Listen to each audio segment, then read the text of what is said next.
চৰাইদেউৰ খাপেখাতিত আজিৰে পৰা তিনিদিনীয়া কাৰ্যসূচীৰে বাৰ্ষিক খাপেখাতিৰ ৰাজহুৱা ৰঙালী বিহু সন্মিলন অসম চৰকাৰৰ প্ৰাক্তন মন্ত্ৰী শৰৎ বৰকটকী সোঁৱৰণী সমন্বয় ক্ষেত্ৰত অনুষ্ঠিত কৰিছে।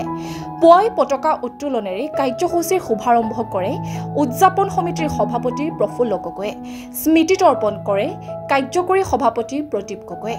ইয়াৰ পাছতেই অসম চৰকাৰৰ প্ৰাক্তন মন্ত্ৰী শৰৎ বৰকটকী সোঁৱৰণী সমন্বয় ক্ষেত্ৰ উন্মোচন কৰে সোণাৰী মহাবিদ্যালয়ৰ অধ্যক্ষ ডক্টৰ বিমল চন্দ্ৰ গগৈয়ে।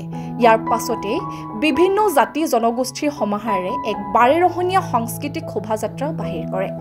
দিনৰ ভাগলৈ বিভিন্ন প্ৰতিযোগিতা অনুষ্ঠিত কৰাৰ লগতে নিশালৈ আমন্ত্ৰিত শিল্পী দিলীপ দাসৰ সংগীতানুষ্ঠান।